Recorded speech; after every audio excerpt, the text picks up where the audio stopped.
والسابقون الأولون من المهاجرين والأنصار والذين اتبعوهم بإحسان رضي الله عنهم ورضوا عنه وأعد لهم جنات تجري تحتها الأنهار خالدين فيها أبدا ذلك الفوز العظيم. إن الحمد لله نحمده ونستعينه ونستغفره ونعوذ بالله من شرور أنفسنا ومن سيئات أعمالنا من يهده الله فلا مضل له ومن يضلل فلا هادي له أشهد أن لا إله إلا الله وحده لا شريك له وأشهد أن محمدا عبده ورسوله يا أيها الذين آمنوا اتقوا الله حق تقاته ولا تموتن إلا وأنتم مسلمون يا أيها الناس اتقوا ربكم الذي خلقكم من نفس واحدة وخلق منها زوجها وبث منهما رجالا كثيرا ونساء واتقوا الله الذي تساءلون به والأرحام إن الله كان عليكم رقيبا سبحانك لا علم لنا إلا ما علمتنا إنك أنت العليم الحكيم. அல்லாஹுவின் அடியார்களே, உங்கள் முன்னால் அல்லாஹுவை போற்றி புகழ்ந்தவனாக, அல்லாஹுவை தவிர வணக்கத்திற்குரிய இறைவன் வேறு யாரும் இல்லை, முஹம்மது ஸல்லல்லாஹு அலைஹி வஸல்லம் அல்லாஹுடைய தூதராகவும் அடிமையாகவும் இருக்கிறார்கள் என்று சாட்சி கூறியவனாக இந்த ஜும்ஆவின் உரையை ஆரம்பம் செய்கிறேன். அல்லாஹுவை பயந்து கொள்ளுமாறு, அல்லாஹுவை பயந்து வாழுமாறு, மார்க்க சட்ட வரம்புகளை பேணி வாழுமாறு எனக்கும் உங்களுக்கும் அறிவுரை கூறியவனாக, அல்லாஹுவின் அச்சத்தை நினைவூட்டியவனாக ஆரம்பம் செய்கிறேன். கண்ணியத்திற்குரியவர்களே, அல்லாஹ் சுப்ஹானஹு வ தஆலா ஒரு முஃமினுக்கு, ஒரு இறை நம்பிக்கையாளருக்கு நன்மையை நாடுகின்றான். அவரை தனக்கு நெருக்கமான நண்பர்களில் ஒருவராக ஆக்கியிருக்கிறான் என்பதற்குரிய நல்ல அடையாளங்களில் ஒன்றுதான் அவருடைய அந்த மரண நேரம். அந்த மரண நேரத்தில் அவருடைய வாயிலிருந்து வருகின்ற அந்த நல்ல வார்த்தைகள். அல்லாஹ்வுடைய தூதர் ஸல்லல்லாஹு அலைஹி வஸல்லமுடைய ஒரு கூற்றை நாம் இந்த இடத்திலே நினைவு கூறலாம். ரசூலுல்லாஹ் ஸல்லல்லாஹு அலைஹி வஸல்லம் சொன்னார்கள், யாருடைய இறுதி பேச்சு லா இலாஹ இல்லல்லாஹுவாக இருக்குமோ அவர் சொர்க்கம் செல்வார் என்று. கண்ணியத்திற்குரியவர்களே, இறை தூதர்களையும் அவர்களுடைய கண்ணியத்திற்குரிய தோழர்களையும் அவர்களுடைய வழியில் தங்களது வாழ்க்கையை அமைத்து கொண்ட நல்லவர்கள் சான்றோருடைய அந்த மரண நேரத்தையும் பார்க்கும்போது அல்லாஹுடைய அருள் அந்த நல்லவர்கள் மீது எந்த அளவு பொழிந்து கொண்டிருந்தது, அந்த நல்லவர்கள் அல்லாஹுடன் எவ்வளவு நெருக்கமாக இருந்தார்கள், மறுமையின் பயணத்திற்காக தங்களை எப்படி தயார்படுத்தி வைத்திருந்தார்கள், அந்த நினைவிலேயே அவர்கள் வாழ்ந்தார்கள், சொர்க்கத்தை விரும்பினார்கள், நரகத்தை பயந்தார்கள், விசாரணையை கண்டு திடுக்கம் அவர்களது உள்ளத்தில் நிறைந்திருந்தது என்பதை அவர்களுடைய அந்த மரண தருவாயில் வெளிப்பட்ட வார்த்தைகளை கொண்டு, வாக்கியங்களை கொண்டு நாம் அறிய முடிகிறது. இன்று நம்மிலே ஒருவர் இறந்தால், ஏழையாக இருந்தால், செல்வந்தராக இருந்தால், வியாபாரியாக இருந்தால், இப்படி பல நிலையில் இருக்கின்ற நாம் நம்முடைய மரண நேரத்திலே அல்லது யாரை மரண நேரத்திலே நாம் பார்க்கிறோமோ அவர்களெல்லாம் துன்யாவுக்காக, இந்த உலக வாழ்க்கைக்காக கவலைப்பட்டு கொண்டிருந்ததை பார்க்கிறோம். தங்களது பிள்ளைகளுக்கு அவர்கள் சொல்லுகின்ற அறிவுரைகள், தங்களது பிள்ளைகளிடத்தில் அவர்கள் கேட்கின்ற கேள்விகள், விசாரணைகள், இவையெல்லாம் இந்த உலகத்தை அடிப்படையாக வைத்தே, காசு, பணம், செல்வம், சொத்து, சுகம் இவற்றை அடிப்படையாக வைத்தே இருக்கின்ற இந்த காலகட்டத்தில் அல்லாஹ் நம்மை மன்னிப்பானாக, அல்லாஹ் நம்மை சீர்திருத்தம் செய்வானாக. கண்ணியத்திற்குரியவர்களே, நம்முடைய முன்னோர் சான்றோரின் வரலாறுகள் நினைவு கூறத்தக்கவை. அவர்களுடைய அந்த வாழ்க்கையிலிருந்து நாம் படிப்பினை பெற வேண்டும். கண்ணியத்திற்குரிய சஹாபாக்கள் பலருடைய வாழ்க்கை வரலாறுகளை பார்க்கிறோம். அன்பானவர்களே, ஒரு சில நபித்தோழர்களுடைய சம்பவங்களை சொல்லி பிறகு அலி ரலியல்லாஹு அன்ஹு அவர்களுடைய அந்த மரண தருவாய்க்கு வருவோம். முஆத் இப்னு ஜபல் யாரை பார்த்து அல்லாஹ்வுடைய தூதர் ஸல்லல்லாஹு அலைஹி வஸல்லம் முஆதே நான் உன்னை நேசிக்கிறேன் என்று சொன்னார்களோ, இந்த உம்மத்துடைய சட்டதிட்டங்களை தெரிந்தவர் முஆத், ஹலால் ஹராமை தெரிந்தவர் முஆத் என்று சொன்னார்களோ, அவர்களுக்காக விசேஷமான துஆக்களை கற்றுக் கொடுத்தார்களோ, அவர்களை வழி அனுப்புவதற்காக முஆதை வாகனத்திலே அமர்த்தி அல்லாஹ்வுடைய தூதர் ஸல்லல்லாஹு அலைஹி வஸல்லம் நடந்து செல்கிறார்கள். முஆதுக்கு சொல்கிறார்கள், முஆதே, அடுத்த ஆண்டோ அல்லது அதற்கு பிறகு நீ இங்கு வருவாய், என்னை பார்க்க மாட்டாய், எனது கபரைத்தான் நீ கடந்து செல்வாய் என்று தன்னுடைய மரண அறிவிப்பை அந்த தோழருக்கு சொன்னார்களோ. ரசூலுல்லாஹுடன் வாழ்ந்த ஒரு அன்சாரி சஹாபி, அல்லாஹ்வுடைய தூதருக்காக தன்னை அர்ப்பணித்த ஒரு அன்சாரி சஹாபி, ரசூலுல்லாஹுடைய பொறுப்பை மிக சிறப்பாக நிறைவேற்றி வாலிப வயதிலேயே ஒரு கவர்னராக, ஒரு நாட்டின் ஆளுநராக அல்லாஹ்வுடைய தூதரால் தேர்ந்தெடுக்கப்படுகின்ற தகுதியை பெற்ற அந்த நபித்தோழரை பாருங்கள். மரண நேரத்திலே அவர்கள் சொன்னார்கள், யா ரப் இன்னி குந்து அகாஃபுக், என் இறைவா, வாழ்நாளெல்லாம் நான் உன்னை பயந்து கொண்டிருந்தேன். இங்கே ஒரு விஷயத்தை புரிய வேண்டும் அன்பானவர்களே. நம்முடைய முன்னோர்களின் வரலாறுகளை பார்க்கிறோம். அவர்கள் மரண தருவாயிலே இரண்டில் ஒரு நிலையில் இருந்தார்கள். மரண தருவாயில் இரண்டு நிலைகளில் ஒரு நிலையில் இருந்தார்கள். ஒன்று, அல்லாஹுடன் பேச ஆரம்பித்து விடுவார்கள், துஆ கேட்க ஆரம்பித்து விடுவார்கள், மன்னிப்பு தேட ஆரம்பித்து விடுவார்கள். இரண்டாவது, மக்களிடத்திலே அவர்கள் பேசினாலும் துன்யாவை பற்றி பேசவில்லை, அந்த மக்களுக்கு மறுமையை நினைவூட்டி மார்க்க அறிவுரைகளை சொன்னார்கள். இந்த இரண்டை தவிர மூன்றாவது ஒரு பேச்சை நமது முன்னோர் சான்றோருடைய அந்த மரண தருவாயில் நம்மால் பார்க்க முடியவில்லை. முஆதுடைய அந்த வார்த்தையை பாருங்கள், என் இறைவா, நான் உன்னை பயந்து கொண்டிருந்தேன். இங்கே இன்னும் ஒரு விஷயத்தை கவனியுங்கள். இந்த வார்த்தையை சொல்வதற்கு தகுதி உடையவராக இருக்க வேண்டும் சொல்பவர். நம்மால் முழுமையாக இந்த வார்த்தையை சொல்ல முடியுமா? தொழிலிலே, அதாவது வணக்க வழிபாட்டிலே அல்லாஹுவை பயந்தால் தொழிலில் அல்லாஹ்வுடைய பயம் இல்லை. தொழிலிலே அல்லாஹ்வுடைய பயம் இருந்தால் இபாதத்தில் அல்லாஹ்வுடைய பயம் இல்லை, அல்லது உறவுகள் விஷயத்தில் அல்லாஹ்வுடைய பயம் இல்லை.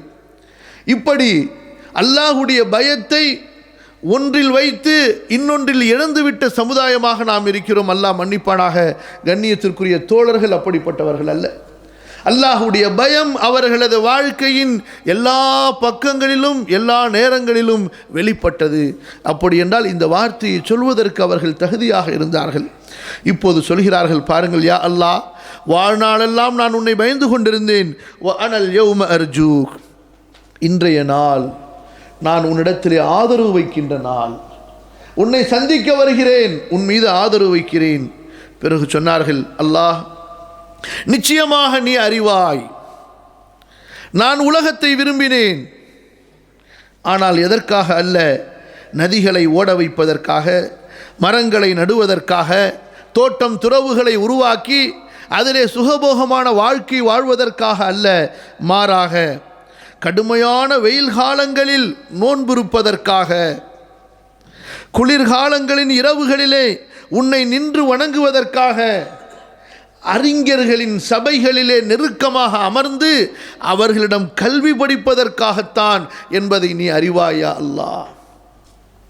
3 வார்த்தைகளை சொல்கிறார்கள். யா அல்லாஹ், உலகத்தை நான் விரும்பினேன் என்பது உனக்கு தெரியும், ஆனால் அது இந்த உலகத்தை சம்பாதிப்பதற்காக, தோட்டம் துறவுகளை உருவாக்கி அதிலே சுகபோகமான வாழ்க்கை வாழ்வதற்காக அல்ல. ஒன்று, கடுமையான வெயில் காலங்களில் நோன்பிருப்பதற்காக, குளிர்காலங்களில் இரவெல்லாம் நின்று வணங்குவதற்காக. மூன்றாவது, அறிஞர்களின் சபைகளில் நெருக்கமாக அமர்ந்து அவர்களிடத்தில் இல்மை படிப்பதற்காக. இந்த மூன்றுக்காகத்தான் அல்லாஹ் நான் துன்யாவை நேசித்துக் கொண்டிருந்தேன் என்று கூறிக்கொண்டே இருந்தார்கள். அதற்கு பிறகு லா இலாஹ இல்லல்லாஹ், லா இலாஹ இல்லல்லாஹ் என்று கூறினார்கள். அவர்களுடைய உயிர் பிரிந்தது. அன்பானவர்களே, இதுவல்லவா வெற்றிமிக்க மரணம். மரண நேரத்தில் அல்லாஹ்விடம் பேசியவர்களாக விடைபெறுவது, மரண நேரத்தில் அல்லாஹ்விடம் தன்னுடைய இஹ்லாஸை சொல்லி, தன்னுடைய மனதின் விருப்பத்தை, தேட்டத்தை சொல்லி, பயத்தை சொல்லி, அல்லாஹ்விடத்திலே பிழை பொறுப்பு தேடி அல்லாஹ்வை நெருங்க வழியை தேடுவது. அன்பானவர்களே, அபூதர் கிஃபாரி ரலியல்லாஹு அன்ஹு என்ற இன்னொரு நபித்தோழரை பாருங்கள். மரண நேரம் வந்துவிட்டது. மனைவி அழுகிறார்கள். கேட்கிறார்கள், ஏன் அழுகிறாய்? சொல்கிறார்கள், அபூதர் ரலியல்லாஹு அன்ஹு அவர்கள் மக்கள் வசிக்கின்ற நகரத்தை விட்டு தூரமாக இருந்தார்கள். நபியிடத்திலே நெருக்கத்தை, கல்வியை பெற்ற ஒரு கல்விமானாக வாழ்ந்த ஒரு சஹாபி. அவர்கள் மக்களை விட்டு தூரமாக சென்று அவர்கள் மரணிக்கிறார்கள். மனைவி அழுகிறார்கள். கேட்கிறார்கள், ஏன் அழுகிறாய்? மனைவியின் பதிலை பாருங்கள். وَكَيْفَ لَا أَبْكِي وَأَنْتَ تَمُوتُ بِأَرْضٍ فَلَاتٍ. எப்படி அழாமல் இருக்க முடியும்?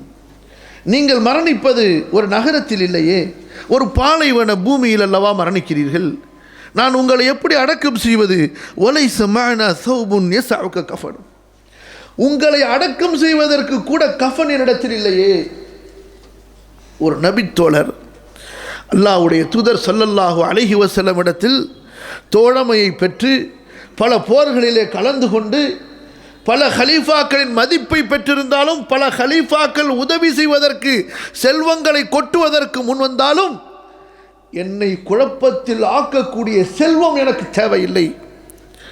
மக்களெல்லாம் அந்த வெற்றிகளினால் செல்வ செழிப்பிலே வாழ்வதை நினைத்து, அந்த செல்வம் மக்களுக்கு மத்தியில் பெருகுவதை நினைத்து, இந்த செல்வ வாழ்க்கை எனக்கு வேண்டாம்.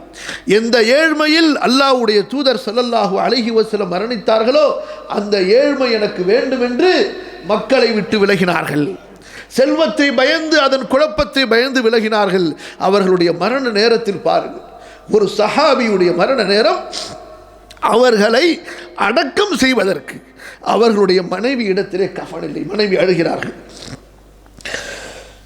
அப்போது சொல்கிறார்கள், அப்ஷிரி லா தப்கி வ அப்ஷிரி. மனைவியே, அழாதே, சந்தோஷமாக இரு. அல்லாஹ் அக்பர். எப்படிப்பட்ட உபதேசம் பாருங்கள். அழாதே, சந்தோஷமாக இரு. ஏனென்றால் நானும் சிலரும் இருந்தபோது அல்லாஹ்வுடைய தூதர் ஸல்லல்லாஹு அலைஹி வஸல்லம் சொன்னார்கள், இப்போது நீங்கள் இருக்கின்ற இந்த கூட்டத்திலிருந்து ஒரு மனிதர் ஒரு பாலைவனத்திலே யாரும் இல்லாத ஒரு இடத்திலே மரணிப்பார் என்று சொன்னார்கள். ஆனால் அவர் அப்படி மரணித்தாலும் கூட மூமின்களுடைய ஒரு ஜமாஅத் அவருடைய ஜனாசா தொழுகைக்காக வரும். அவர் அப்படி மரணித்தாலும் அவருடைய ஜனாசா தொழுகையை நிறைவேற்றுவதற்கு மூமின்களுடைய ஒரு ஜமாஅத் வரும் சொன்னார்கள். மனைவியே, இப்படி சொன்ன அந்த நேரத்தில் அந்த சபையில் இருந்த எல்லோரும் நகரத்திலோ மக்கள் வசிக்கின்ற ஒரு கிராமத்தில் தான் இறந்தார்கள். எல்லோரும் இறந்து விட்டார்கள். இப்போது என்னை தவிர. அந்த நற்செய்தி எனக்கு கிடைத்திருக்கிறது, எனவே சந்தோஷமாக இரு. பிறகு சொன்னார்கள், வல்லாஹி மா கதிப்து வலா கதிப்து ஃபந்துரி தரீக். நான் பொய் சொல்லவில்லை, அல்லாஹ்வுடைய தூதர் ஸல்லல்லாஹு அலைஹி வஸல்லம் சொன்னார்கள் என்று மீண்டும் சொல்கிறேன், பொய் சொல்லவில்லை. நீ பயப்படாதே, வழியிலே சென்று எதிர்பார்த்திரு சொல்கிறார்கள். அன்பு கணவனாரே, ஹஜ்ஜுக்கு கூட்டமெல்லாம் சென்று விட்டார்களே, இனி ஹாஜிகள் யாரும் இந்த வழியிலே வருவதற்கு வாய்ப்பில்லையே என்று சொன்னபோது, இல்லை, சென்று பார் என்று சொல்கிறார்கள். அப்போது மனைவி அவர்கள் அந்த பாதையில் எதிர்பார்த்து நிற்கிறார்கள். சிலர் வருகிறார்கள். தனது அந்த ஆடையை கொண்டு அவர்கள் இஷாரா செய்கிறார்கள். அந்த மக்கள் அந்த அபூதர் ரலியல்லாஹு அன்ஹு அவர்களுடைய மனைவியை நோக்கி வருகிறார்கள். அடையாளம் சரியா, யார் என்று தெரியவில்லை. கேட்கிறார்கள், மா லக்கி யா அமத்தல்லாஹ், அல்லாஹ்வின் அடிமை பெண்ணே, உனக்கு என்ன ஆனது, உனக்கு என்ன ஆனது என்று கேட்கிறார்கள். அந்த பெண்மணியின் அந்த பெண்மணியின் வார்த்தையை பாருங்கள். இங்குதான் நபித்தோழர்கள் அவர்களுடைய குடும்பத்தார்களுடைய பணிவு, அடக்கம், பொறுமை, சகிப்புத்தன்மையை நாம் படித்துக் கொள்கிறோம். நம்மிலே சிலருக்கு கல்வி கொஞ்சம் ஒட்டி கொண்டால், செல்வம் கொஞ்சம் ஒட்டி கொண்டால், பதவி கொஞ்சம் ஒட்டி கொண்டால், புகழ் கொஞ்சம் ஒட்டி கொண்டால், ஏதாவது மக்களுக்கு மத்தியிலே பிரபல்யம் கொஞ்சம் ஒட்டி கொண்டால், அவர்கள் காட்டுகின்ற பந்தாக்கள், அவர்கள் நடந்து கொள்கின்ற விதம் எங்கே? இங்கே நபித்தோழர்களுடைய அந்த பண்பாடு எங்கே? அந்த பெண்மணி என்ன சொல்கிறார்கள்? சொல்கிறார்கள், இம்ரஉம் மினல் முஸ்லிமீன் துகஃபினூனஹு. முஸ்லிம்களிலே ஒருவர் மரணிக்கிறார், அவருக்கு கஃன் போடுவதற்கு நீங்கள் வர வேண்டும். சஹாபி என்று சொல்லவில்லை, நபியின் பெரிய தோழர், ஹதீஸுகளை அறிவித்து பல தாபிஈன்களை உருவாக்கிய பெரிய இமாம் என்றெல்லாம் சொல்லவில்லை. என்ன வார்த்தையை சொல்கிறார்கள்? முஸ்லிம்களிலே ஒருவர் மரணிக்கப் போகிறார், என்னால் நான் அவரை கஃனிட்டு அடக்கம் செய்வதற்குண்டான அந்த வலிமை இல்லாத ஒரு பெண்ணாக இருக்கிறேன், அந்த வசதி இல்லாத ஒரு பெண்ணாக இருக்கிறேன், நீங்கள் வந்து அவரை கஃனிட்டு அடக்கம் செய்ய வேண்டும். அப்போது கேட்கிறார்கள், யார் அவர்? சொல்லுகிறார்கள் அந்த பெண்மணி, அபூதர். அவ்வளவு எளிமையாக சொல்கிறார்கள், அவர்தான் அபூதர் என்று. மக்களுக்கு புரியவில்லை. கேட்கிறார்கள், சாஹிபு ரசூலில்லாஹ், அல்லாஹ்வுடைய தூதரின் தோழராக இருந்த அபூதர்ரா என்று சொல்கிறார்கள். நாம் அவர்தான் என்று சொல்கிறார்கள். எப்படி அடக்கம், பணிவு, அந்த தன்னடக்கத்தை நாம் இங்கே படிப்பினையாக பாடமாக பெற வேண்டும். மக்கள் சொல்கிறார்கள், எங்களுடைய தாயும் தந்தையும் அவர்களுக்கு அர்ப்பணமாகட்டும், இவ்வளவு பெரிய நபித்தோழரா என்று ஓடோடி வருகிறார்கள். எல்லாம் வந்து அபூதர் ரலியல்லாஹு அன்ஹு அவர்களுடைய அந்த மரண தருவாயிலே அவர்களுக்கு அருகிலே அமர்ந்த போது அவர்களுடைய அந்த அறிவுரையை பாருங்கள். சொன்னார்கள், உங்களிலே யார் எனக்கு கஃனிட வேண்டும் என்றால், எனது ஜனாசாவை தொட வேண்டும் என்றால், யார் அரசாங்க வேலையில் இல்லாமல் இருந்தாரோ, அரசாங்கத்தின் வேலை பார்க்காமல் இருந்தாரோ, அப்படிப்பட்ட ஒரு மனிதர் தான் எனக்கு கஃன் போட வேண்டும். பயந்தார்கள். எங்கேயாவது ஒரு வழியிலே ஒரு ஹராமான வருவாய், மக்களிடமிருந்து தவறான முறையிலே பெறப்பட்ட ஒரு செல்வம் அவருடைய ஊதியத்திலே கலந்திருக்குமோ என்று பயந்தார்கள். அதுவும் அவர்கள் மரணித்ததோ அந்த சஹாபாக்கள் வாழ்ந்திருந்த காலத்தில் தான். அப்படிப்பட்ட அந்த பரிசுத்தமான காலத்திலேயே ஹராம் ஹலாலை நினைத்து எப்படி பயந்தார்கள். அதாவது தனக்கு கஃன் போடக்கூடிய, தன்னை தொட்டு குளிப்பாட்டி கஃனிட்டு அடக்கம் செய்யக்கூடிய மனிதரே அவருடைய தொழிலில், அவருடைய வருவாயில் ஹராம் கலந்திருக்கக்கூடாது என்று அந்த தோழர்கள் பயந்தார்கள் என்றால் தங்களது சொந்த வாழ்க்கையில் எப்படி பயந்திருப்பார்கள். இன்று அன்பானவர்களே, நம்முடைய வாழ்க்கை எப்படி கழிகிறது? மிருகங்கள் தங்களது உணவுகளை விழுங்குவது போல ஹராமை விழுங்கிக் கொண்டே இருக்கிறார்கள். ஹராம் உள்ளே சென்று கொண்டே இருக்கிறது. ஆனால் அவர்கள் நினைத்து கொண்டிருக்கிறார்கள் அவர்களுடைய இபாதத் அந்த ஹராமையெல்லாம் அல்லாஹ்விடத்திலே அவர்களுக்கு மன்னிப்பை கொடுத்து விடும் என்று. அவர்கள் செய்யக்கூடிய சில தான தர்மங்களை பற்றி அவர்களுக்கு பெருமை. இந்த ஹராமை எங்களுடைய இந்த தான தர்மங்கள் அழித்துவிடும், மறைத்துவிடும். அல்லது சிலரை பார்க்கிறோம், செய்கின்ற ஹராமை எல்லாம் செய்துவிட்டு ஆண்டுக்கு ஒரு முறை ஹஜ் அல்லது உம்ரா செய்து விடுவார்கள். என்ன அர்த்தத்திலே? அல்லாஹ்வுடைய தூதர் ஸல்லல்லாஹு அலைஹி வஸல்லம் சொன்னார்கள் அல்லவா, யார் ஒருவர் ஹஜ் செய்வாரோ அவருடைய முந்திய பாவங்கள் எல்லாம் மன்னிக்கப்பட்டு விடும். யார் ஒருவர் உம்ரா செய்வாரோ அதற்கு முந்திய உம்ராவிலிருந்து இந்த உம்ரா வரை செய்த பாவங்களை எல்லாம் இந்த உம்ரா மன்னித்து விடும் என்று. இவர்கள் இப்படி தங்களுக்கு தாங்களே ஹதீஸை சொல்லி ஏமாற்றிக் கொள்கிறார்கள். ஏன் அன்பானவர்களே? ஆம், கண்டிப்பாக ஹஜ் முந்திய பாவங்களை மன்னிக்கும், கண்டிப்பாக உம்ரா முந்திய பாவங்களை மன்னிக்கும். எப்போது? தௌபா செய்து இனிமே நான் அந்த பாவத்தின் பக்கம் நெருங்க மாட்டேன், அல்லாஹ் என்னை பரிசுத்தப்படுத்து என்று அல்லாஹ்விடத்திலே வருந்தி பாவ மன்னிப்பு தேடி இனி அந்த பாவத்தின் பக்கம் நெருங்க மாட்டேன் என்று உறுதியான வாக்குறுதி கொடுத்து விட்டு வந்திருந்தால், வெறும் காபாவை சுற்றி விடுவதால், சஃபா மர்வா மலைகளுக்கு இடையிலே சை செய்து விடுவதால், மினாவிலே முஸ்தலிஃபாவிலே அரஃபாவிலே தங்கி விடுவதால் மட்டும் அவருடைய முந்திய பாவங்களோ அல்லது இனி செய்ய போகின்ற பாவங்களோ மன்னிக்கப்படுவது கிடையாது. அன்பானவர்களே, இனி பாவமே செய்ய மாட்டேன் என்ற உறுதியில் அந்த ஒரு கொள்கையில் வர வேண்டும். தெரியாமல் நடந்துவிட்டால் அதற்கு அவர் முந்தி செய்த ஹஜ்ஜோ உம்ராவோ அவருடைய பெரும்பாவங்களை மன்னித்து விடாது. அதற்காக அவர் தௌபா கேட்டு அதிலிருந்து திருந்தினால்தான். நம்முடைய மார்க்கம் கிறிஸ்துவர்களின் மார்க்கம் அல்ல. எவ்வளவு வேண்டுமானாலும் பாவங்களை செய்துவிட்டு வாரத்திற்கு ஒரு நாள் சென்று நீ ஏதாவது சடங்குகளை செய்துவிட்டால் உன்னுடைய குற்றங்களை எல்லாம் கடவுள் மன்னித்து விடுவார் என்று நம்புவதற்கு இது ஒரு கிறிஸ்துவர்களின் மார்க்கம் அல்ல. இது அல்லாஹ்வுடைய தீன். தௌபா செய்ய வேண்டும், விலக வேண்டும், திருந்த வேண்டும், வருந்த வேண்டும், இனி செய்ய மாட்டேன் என்ற உறுதி வேண்டும். அன்பானவர்களே, அந்த நல்லவர்களுடைய அந்த கொள்கையை பாருங்கள். அப்போது அங்கே ஒரு வாலிபர் மட்டும்தான் இருந்தார். அதாவது அரசாங்க வேலை செய்யாத ஒரே ஒரு வாலிபர் இருந்தார். அவர் அபூதர் ரலியல்லாஹு அன்ஹு அவர்களை கஃனிடுகிறார்கள், குளிப்பாட்டுகிறார்கள், கஃனிடுகிறார்கள். பிறகு நபித்தோழர் அப்துல்லாஹ் இப்னு மஸ்ஊத் ரலியல்லாஹு அன்ஹு அவர்கள் அபூதருக்கு தொழுகை நடத்துகிறார்கள். பிறகு அவர்களை அடக்கம் செய்யப்படுகிறது. இப்படி அன்பானவர்களே, நபித்தோழர்களின் பலருடைய வாழ்க்கையை பார்க்கிறோம். இந்த தொடரிலே அலி ரலியல்லாஹு அன்ஹு அவர்களுடைய மரண நேரத்தை பற்றியும் நாம் நினைவு கூற கடமைப்பட்டிருக்கிறோம்.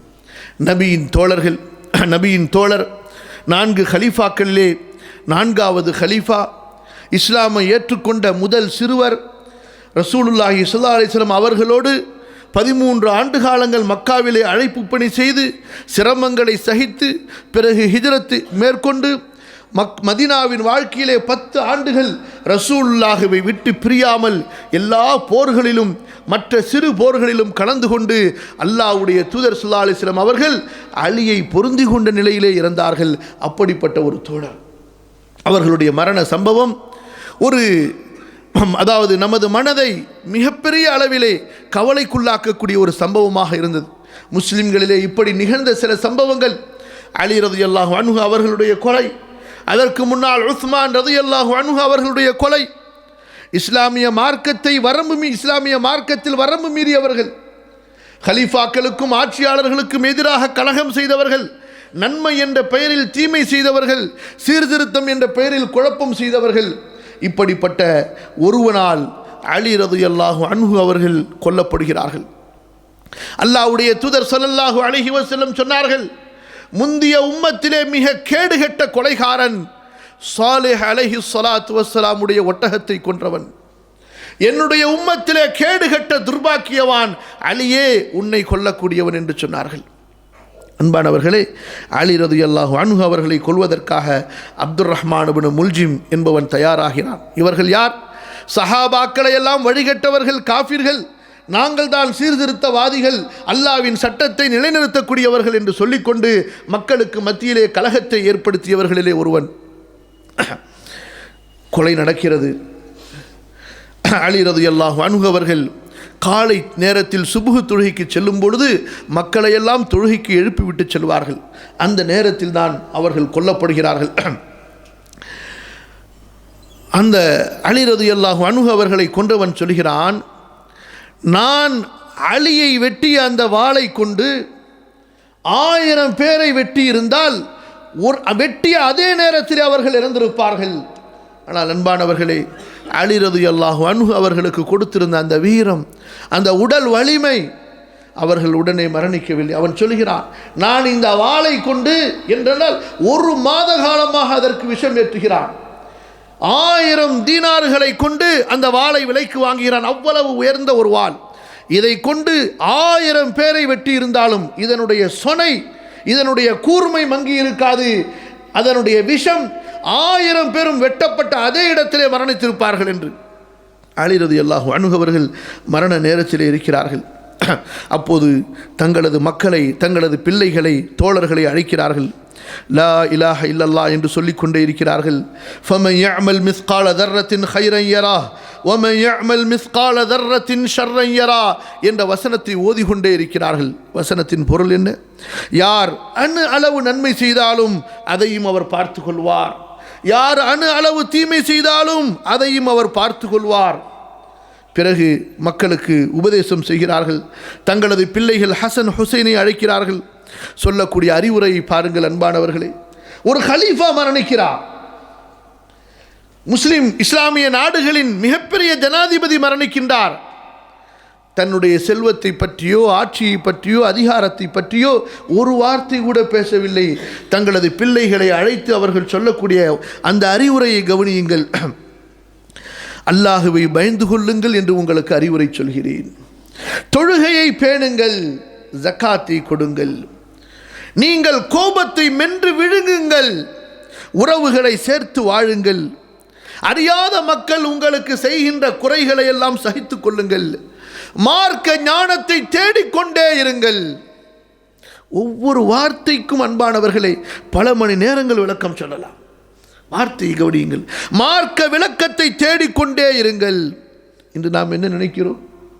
நாம் படித்த சில வரிகள் நம்மை மேதையாக ஆக்கிவிட்டது. இனி நமக்கு கல்வியே தேவையில்லை. எப்படி நாம் எல்லாம் எப்படி நினைத்துக் கொண்டிருக்கிறோம்?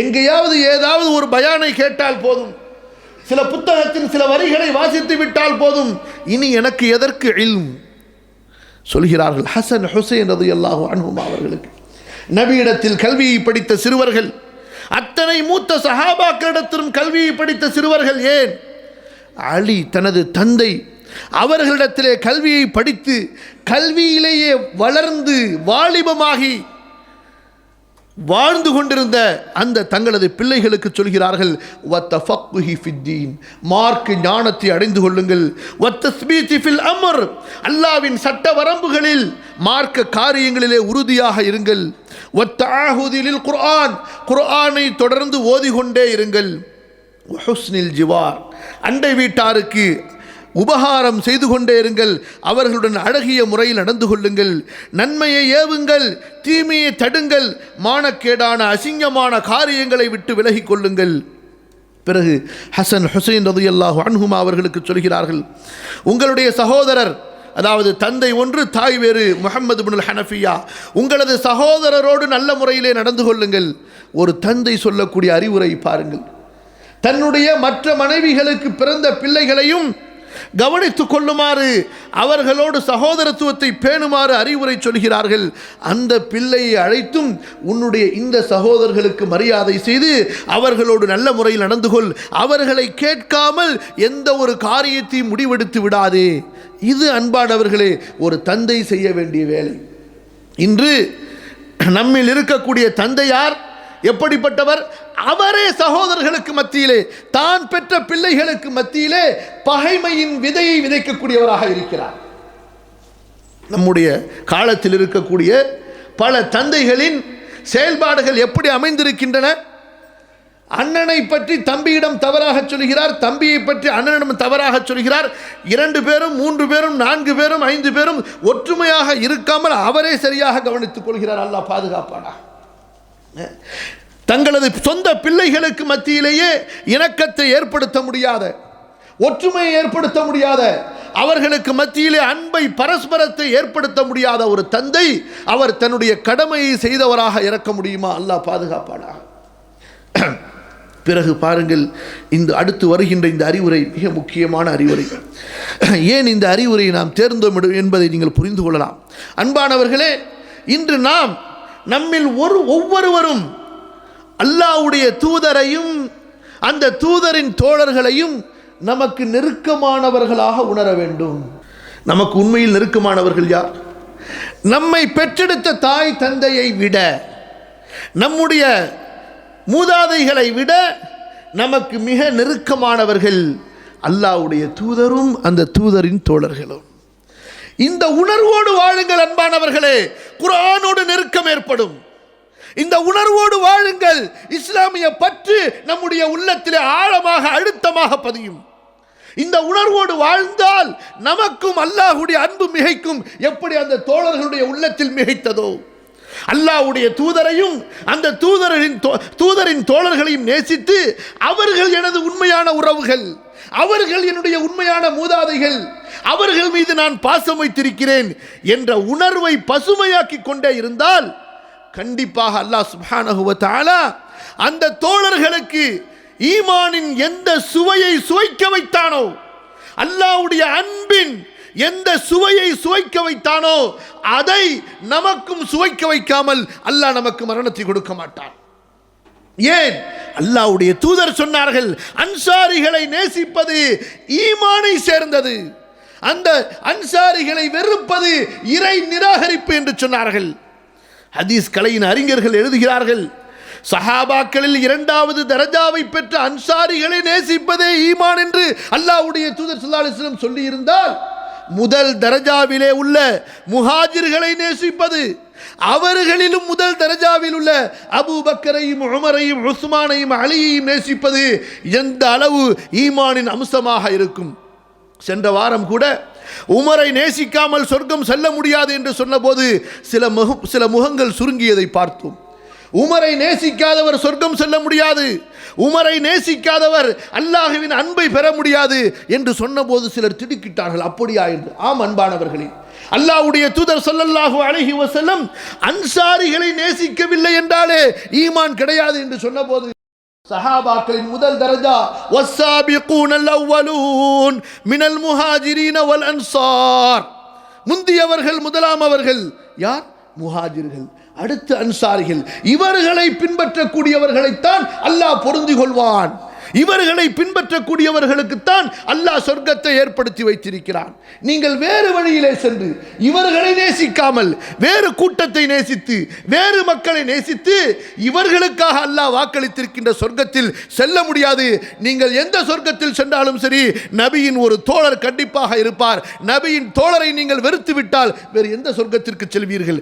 அவர்களை விட்டு காலியான இடம் ஒன்று இருக்குமேனால் அது நரகமாகத்தான் இருக்கும். அபூ ஜஹல், அபூ லஹப், உமையா வீடுகளாகிய நரகமாகத்தான் இருக்கும். அல்லாஹ் பாதுகாப்பானாக.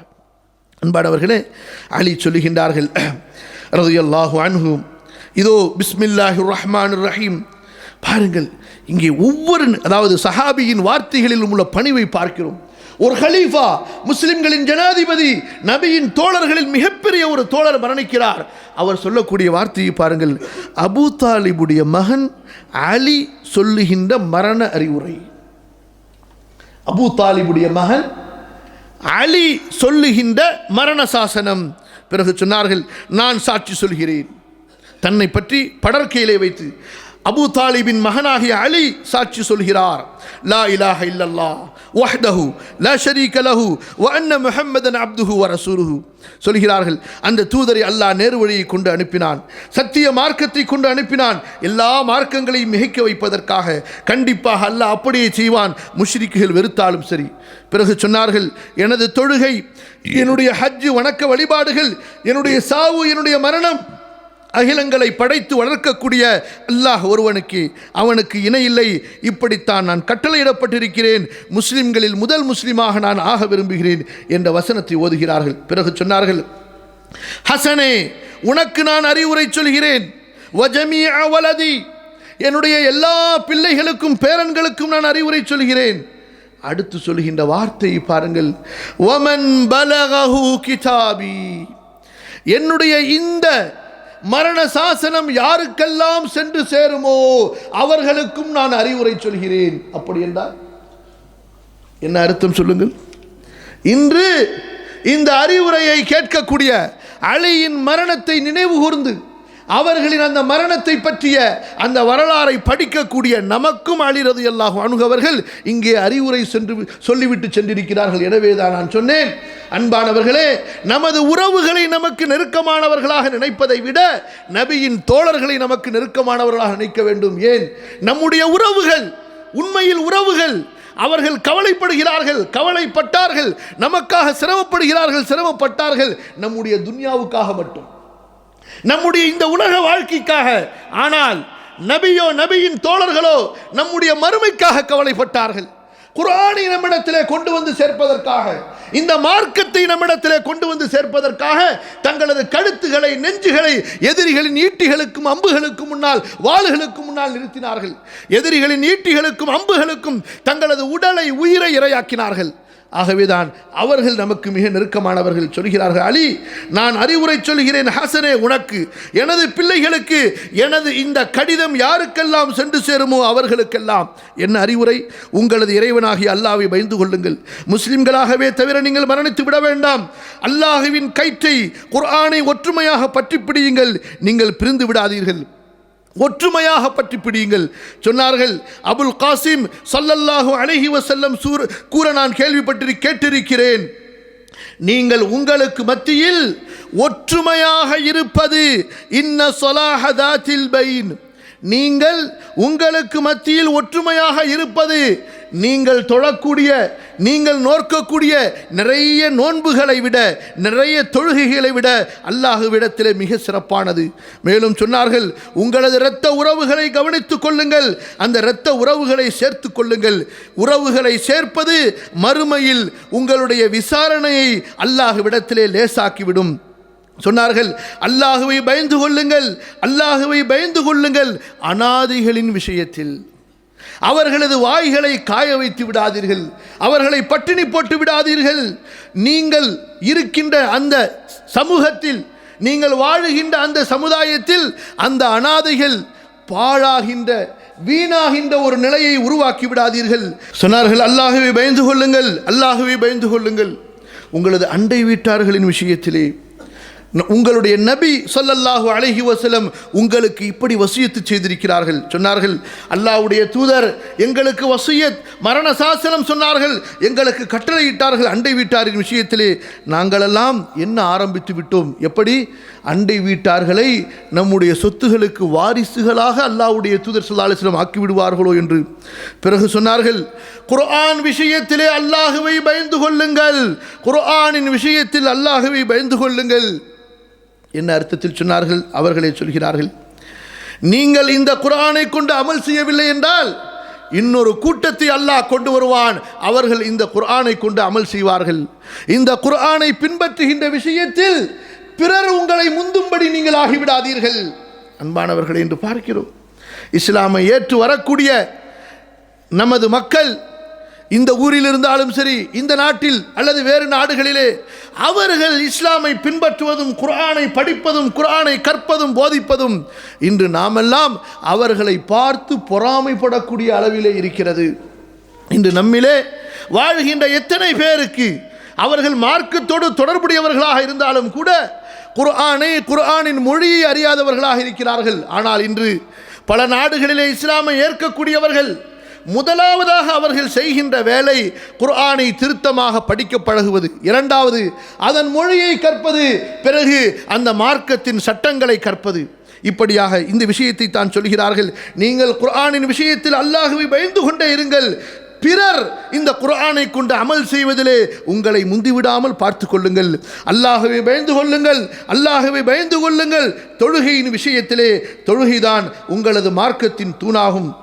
அல்லாஹ்வை பயந்து கொள்ளுங்கள், அல்லாஹ்வை பயந்து கொள்ளுங்கள். அல்லாஹ்வுடைய மஸ்ஜிதுகளின் விஷயத்திலே மஸ்ஜிதுகள் உங்களை விட்டும் காலியாகாமல் பார்த்து கொள்ளுங்கள். மஸ்ஜித் மூமின்களால், முஸ்லிம்களால் நிரப்பமாக இருக்க வேண்டும். அன்பானவர்களே, இது தொழுகையின் நேரத்தில் மட்டுமல்ல. அல்லாஹ்வுடைய தூதர் ஸல்லல்லாஹு அலைஹி வஸல்லம் சொன்னார்களே, ஒரு தொழுகைக்கு பிறகு இன்னொரு தொழுகையை எதிர்பார்த்திருப்பது. அல்லாஹ்வுடைய தூதர் ஸல்லல்லாஹு அலைஹி வஸல்லம் சொன்னார்களே, முதல் சஃபிலே தொழுகைக்காக எதிர்பார்த்திருப்பது அது ஜிஹாத் என்று சொன்னார்கள். மேலும் சொன்னார்கள், எனது உம்மத்திலே துறவரம் கிடையாது, ஆனால் எனது உம்மத்திலே துறவரத்தின் ஒரு பகுதி ஒரு மூமின் அப்படி செய்ய வேண்டும் என்று விரும்பினால் அவர் மஸ்ஜிதிலே அதிகமான நேரம் இருக்கட்டும். இப்படி மஸ்ஜிதோடு தொடர்புடையவர்களாக நம்ம இருக்க சொன்னார்கள். யாருடைய உள்ளம் மஸ்ஜிதோடு தொடர்புடையதாக இருக்குமோ அவர் அர்ஷுடைய நிழலிலே இருப்பார்.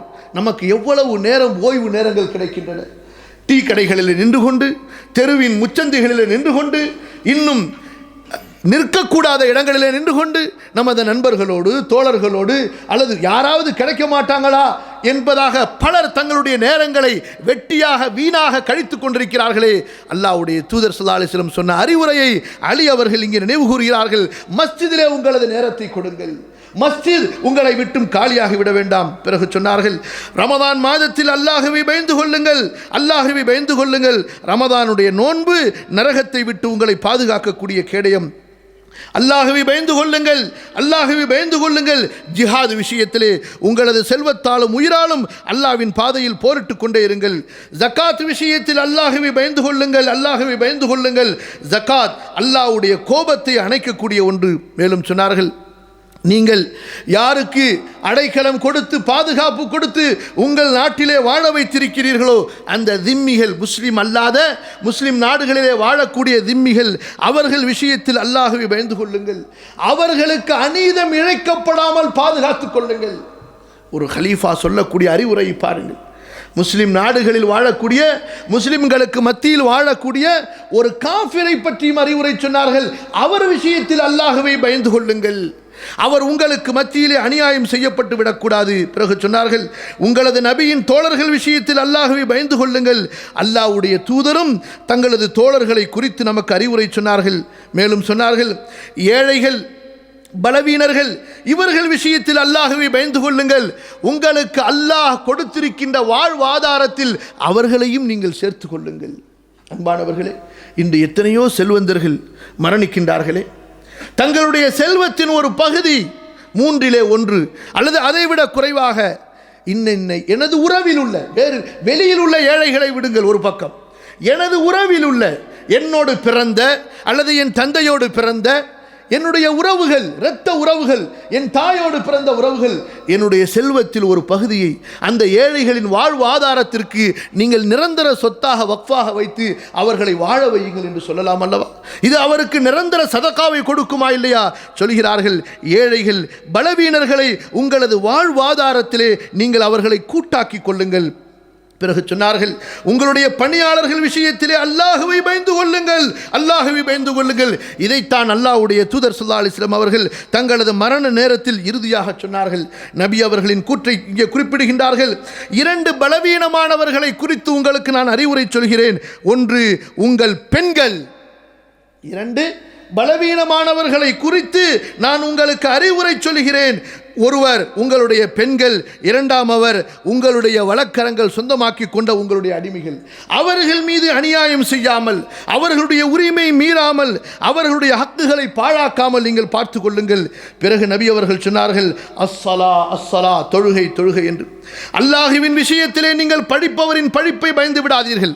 மார்க்க சட்டம் என்று தெரிந்தால் அதை எடுத்து செயல்படுவதில், அதை பின்பற்றுவதில் இவர் பார்த்தால் என்ன சொல்வார், ஊர் மக்கள் என்ன சொல்வார்கள், உலக மக்கள் என்ன சொல்வார்கள், சமுதாயம் என்ன சொல்லும், நாட்டாமை பஞ்சாயத்து என்ன சொல்லும், நம்மை மக்கள் எப்படி மதிப்பார்கள் என்றெல்லாம் பார்க்காதீர்கள்.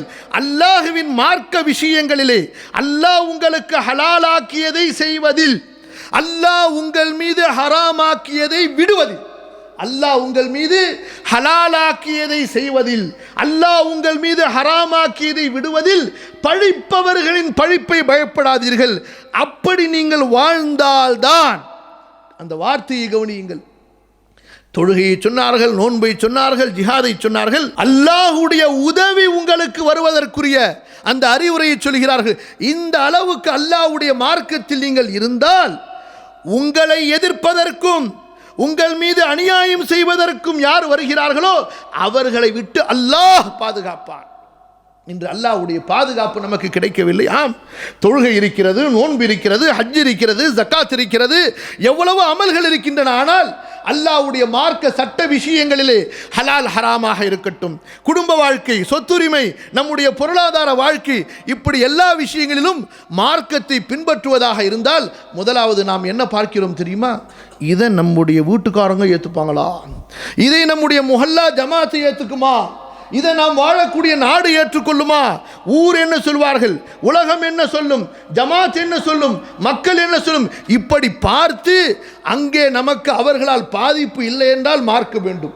அப்படி அவர்களால் நமக்கு பாதிப்பு இருந்தால் இந்த மார்க்கத்தை தெருவிலேயே விட்டுவிட்டு செல்லக்கூடியவர்களாகத்தானே இன்றைய முஸ்லிம்கள் வாழ்ந்து கொண்டிருக்கிறார்கள். பிறகு எப்படி அல்லாஹ் இவர்களை பாதுகாப்பான்? சொன்னார்கள், அல்லாஹ்வின் சட்ட வரம்புகளை பேணுவதில் பழிப்பவரின் பழிப்பை பயப்படாதீர்கள், அப்போதுதான் உங்களை எதிர்க்கக்கூடிய உங்களுக்கு தீங்கு செய்யக்கூடிய மக்களிலிருந்து அல்லாஹ் உங்களை பாதுகாப்பான். பிறகு சொன்னார்கள், அல்லாஹ் உங்களுக்கு கட்டளையிட்டது போன்று மக்களுக்கு எப்போதும் நல்ல வார்த்தையை, அழகிய அறிவுரையை, உபதேசத்தை செய்து கொண்டே இருங்கள், நல்ல வார்த்தைகளை பேசிக்கொண்டே இருங்கள், நன்மையை ஏவுவதையும் தீமையை தடுப்பதையும் விட்டு விடாதீர்கள். யார் உங்களை பழித்துக் கொண்டாலும் பகைத்துக் கொண்டாலும் சரி, நன்மையை ஏவுவதிலும் தீமையை தடுப்பதிலும் நீங்கள் குறைவு செய்து விடாதீர்கள். பிறகு சொன்னார்கள், அப்படி நீங்கள் செய்து விட்டால் அல்லாஹு தஆலா உங்களில் உள்ள தீயவர்களை உங்களுக்கு அதிகாரிகளாக ஆக்கி விடுவான், கெட்டவர்களை அதிகாரிகளாக ஆக்கி விடுவான். பிறகு நீங்கள் துஆ கேட்பீர்கள், ஆனால் அந்த துஆக்கள் ஏற்றுக்கொள்ளப்படாது. மேலும் சொன்னார்கள், உறவுகளை சேர்த்து நட்புகளை சேர்த்து வாழுங்கள், முடிந்த அளவு கொடுத்து வாழுங்கள். நான் உங்களை எச்சரிக்கை செய்கிறேன், ஒருவரை பார்க்கும்போது முகம் திருப்பிக் கொண்டு செல்வதை விட்டும், ஒரு முஸ்லிம் இன்னொரு முஸ்லிமை பார்க்கும்போது முகம் திருப்பிக் கொண்டு செல்வதை விட்டு எச்சரிக்கை செய்கிறேன். உறவுகளை முறிப்பதை விட்டும், நட்புகளை முறிப்பதை விட்டும், பிரிந்து விடுவதை விட்டும் நான் எச்சரிக்கை செய்கிறேன். நன்மையான விஷயங்களில், தக்வாவுடைய விஷயங்களிலே நீங்கள் ஒருவர் மற்றவருக்கு உதவி செய்யுங்கள், பாவத்திலும் அநியாயத்திலும் உதவி செய்து விடாதீர்கள். இன்று நமது சமுதாயத்திலே எவ்வளவு அவலங்கள் பாருங்கள். ஒருவருக்கு உதவி செய்ய வந்தால் அது நியாயமா, அநியாயமா, உண்மையா, சத்தியமா என்றெல்லாம் பார்ப்பதில்லை. இவன் எனது உறவுக்காரன், இவனுக்கு நான் உதவி செய்ய வேண்டும், இவர் எனது வீட்டுக்காரர், இவர் எனது ஊருக்காரர், அது என்னவாக இருந்தாலும் சரி, இப்படி இருக்கின்ற நிலை நம்ம எந்த அளவு மிக பலவீனப்படுத்தி இருக்கிறது, சமுதாயத்தை பிரித்திருக்கிறது. பலவீனமானவர்களின் மீது அத்துமீறுவதற்கும் அநியாயம் செய்வதற்கும் இன்று நாம் எந்த அளவு துணை போய் கொண்டிருக்கிறோம். உறவின் அடிப்படையிலே, நட்பின் அடிப்படையிலே, தோழமையின் அடிப்படையிலே, எனது சொந்தம் என்ற அடிப்படையிலே. அல்லாஹ் பாதுகாப்பானாக. சொன்னார்கள், அல்லாஹ்வை பயந்து கொள்ளுங்கள், அல்லாஹ் கடினமான தண்டனை உடையவன். நபியின் குடும்ப விஷயத்திலே அல்லாஹ் உங்களை பாதுகாப்பானாக, அந்த நபியையும் அல்லாஹ் உங்களுக்கு பாதுகாப்பானாக. உங்களை அல்லாஹ்விடத்திலே விட்டு செல்கிறேன், உங்களுக்கு சலாம் சொல்கிறேன் என்று சொல்லிவிட்டு லா இலாஹ இல்லல்லாஹ், லா இலாஹ இல்லல்லாஹ், லா இலாஹ இல்லல்லாஹ் என்று சொல்லிக் கொண்டே இருக்கிறார்கள். அலி ரலியல்லாஹு அன்ஹு அவர்களுடைய உயிர் பிரிகிறது.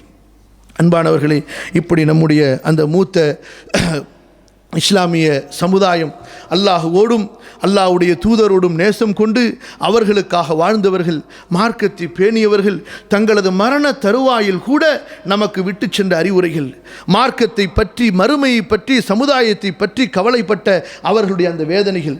கண்ணியத்திற்குரியவர்களே, இன்று நாம் எங்கே இருக்கிறோம்? நம்முடைய கவலை எதில் இருக்கிறது? நம்முடைய சிந்தனை எதில் இருக்கிறது? நாம் யாருக்காக வாழ்கிறோம்? எதற்காக வாழ்கிறோம்?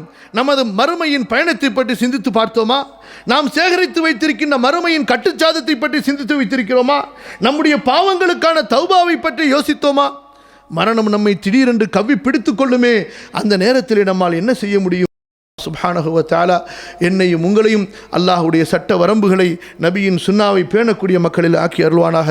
அகூலு கௌலி ஹாதா வ அஸ்தக்ஃபிருல்லாஹல் அஸீம் லி வ லக்கும் ஃபஸ்தக்ஃபிருஹு இன்னஹு ஹுவல் கஃபூருர் ரஹீம்.